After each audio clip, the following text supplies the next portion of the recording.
himself known to me and to this church as a great provider. And as from today, in areas of your life, God will make himself known unto you as a great provider in the name of Jesus. Your amen is too weak because you are in Nigeria. If you are in Nigeria and you don't know how to pray for divine provision, one may be living in poverty. tó bá wà lórílẹ̀-èdè Nàìjíríà tó bá máa bá ṣe ń gbàdúrà fún ìpèsè o lè wà nínú àìní síbẹ̀. What you need in Nigeria is God intervention. Ohun tí o nílò lórílẹ̀-èdè Nàìjíríà ni kí Ọlọ́run bá dá sí ọ̀rọ̀ rẹ. When God intervenes in your affairs, nígbà tí Ọlọ́run bá dá sí ọ̀rọ̀ rẹ, you won't give your government recognition that if they don't do this, this will not happen. ìjọba rẹ hàn pé tí ìjọba ò bá ṣe eléyìí. Nigerian government is not ready to provide anything for anybody unless God provides for you. Ìjọba tó lórí Nàìjíríà ò ṣetán láti pèsè ohunkóhun fún ẹnikẹ́ni àfi tí wọ́n fúnra rẹ bá ṣetán láti pèsè fúnra rẹ. So therefore you need to move closer to God. Nítorí ìdè yóò gbọ́dọ̀ súnmọ́ Ọlọ́run. Give him the totality of your life. Fi ayé rẹ sí sọ́dọ̀ Ọlọ́run pátápátá. Let him know that you have totally surrendered unto him as your father. Jẹ́ kí Ọlọ́run mọ̀ pé o ti fi ààrẹ sílẹ̀ fún pátápátá gẹ́gẹ́ bí bàbá. So that he will take the adequate cares of you. Kó náà kó lè ṣe ìtọ́jú rẹ lọ́nà tó yẹ. If God didn't take care of you, tí Ọlọ́run bá tọ́jú rẹ, your effort will be in vain. gbogbo ìgbìyànjú rẹ asán ni ó jà sí. People will be thinking that you are not working. Àwọn èèyàn rò pé o ṣiṣẹ́ ni. And you are working, but the only problem is that things are not working. O sì ń ṣiṣẹ́ ṣùgbọ́n nǹkan ni ò ṣe déédéé fún ọ.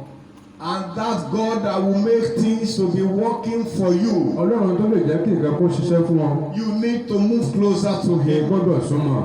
You need to surrender your life to O gbọ́dọ̀ him. gbogbo ayé rẹ sílẹ̀ fún. It is a must for you to let him realize that Ó jẹ́ he is dandan the fún only one you depend on. ó jẹ́ dandan fún láti jẹ́ kó mọ̀ pé òun nìkan náà ló gbẹ́kẹ̀lé.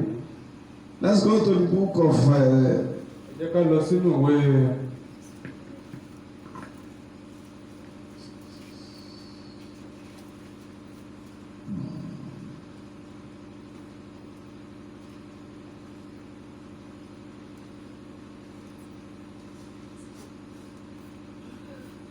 I don't want to start for prayer. mi ò fẹ́ ti bí àdúrà rẹ̀. I want to let you know some Mo things fẹ́ jẹ́ kí a mọ àwọn kankan náà before we go into prayer. ká tó lọ sínú àdúrà.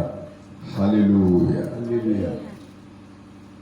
God is talking to somebody today, Ọlọ́run ń bá ẹnìkan sọ̀rọ̀ dídí lónìí.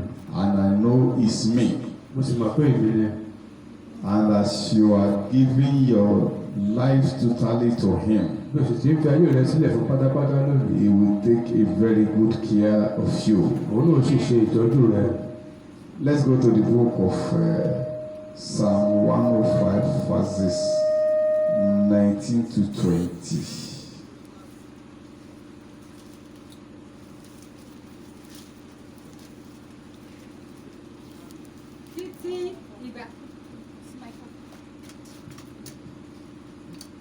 Títí ìgbà tí ọ̀rọ̀ rẹ̀ dé ọ̀rọ̀ Olúwa dòwò ọba ránṣẹ́ ó sì tú sílẹ̀ àní ìjòyè àwọn ènìyàn ó sì jọ̀wọ́ rẹ̀ lọ́wọ́ lọ. Unless God deliver you, no one can do that. Àfẹ́tẹ́ Ọlọ́run fúnra ẹ̀ bá tú ọ sílẹ̀ kò sí ẹnikẹ́ni tó lè ṣe lé.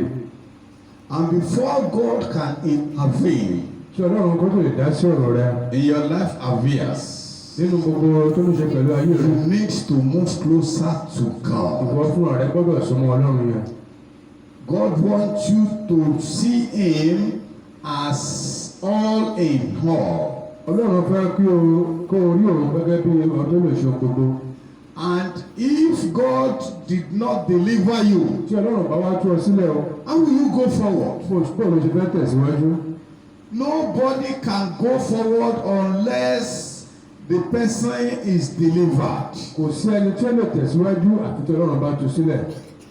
If you are not set free, Tí a ò bá tú ọ sílẹ̀, there is no way you can move kò forward. sí bí o ṣe lè tẹ̀síwájú. So therefore today, Torí náà nítorí òdí èyí lónìí, you need to see God as God, the only one that can deliver o you. gbọ́dọ̀ rí Ọlọ́run gẹ́gẹ́ bí ẹnìkan tó lè tú ọ sílẹ̀. Let's go to the book of Job chapter 22. Ẹ jẹ́ ká lọ sínú ìwé Jóòbù orí kejìlélógún. It is a must for you to move closer to Ó God. ti dandan fún ọ láti súnmọ́ Ọlọ́run. Let's read from verse 21. Job 22:21. bára rẹ súnmọ́ Ọlọ́run ìwọ sì Yes. ní àlàáfíà nípa èyí ni rere yóò wá bá ọ. And you see, your close walk with God Bíbá sí Ọlọ́run ọ̀nà tímọ́tímọ́ will enable your heavens to open. yóò jẹ́ kí ọ̀rọ̀ rẹ kó ṣí. Draw yourself closer unto Him. Fara rẹ Read it in mọ́ English. Ọlọ́run. Acquit now. Acquit now thyself with him, and be at peace. Yeah. Gbogbo ohun tí òun fẹ́ pátápátá, Everything good you desire gbogbo rere tí òun fẹ́ will come unto you. yóò wá sọ́dọ̀ rẹ. Ìṣe pé wọ́n ló ṣẹ̀ṣẹ̀ máa ké. You not be the one to shout.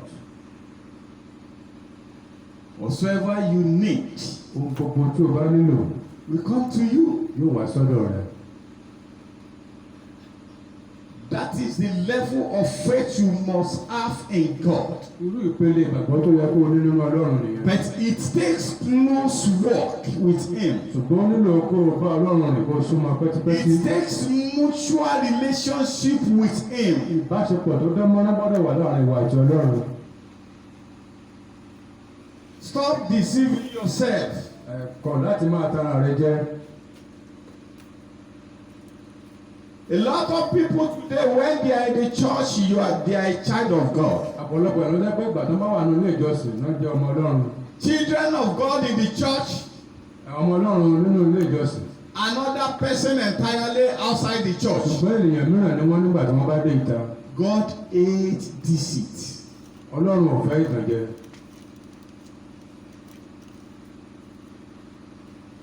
The first thing you must do today, which is a must, is genuine repentance. Ohun kan tó gbọ́dọ̀ kọ́kọ́ ṣe lónìí náà ni ìrònúpìwàdà òtítọ́.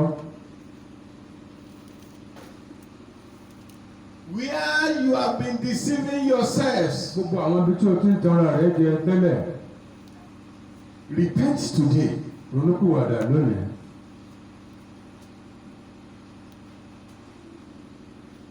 Kí ló wà lójú ọpọ́n ní Nàìjíríà báyìí?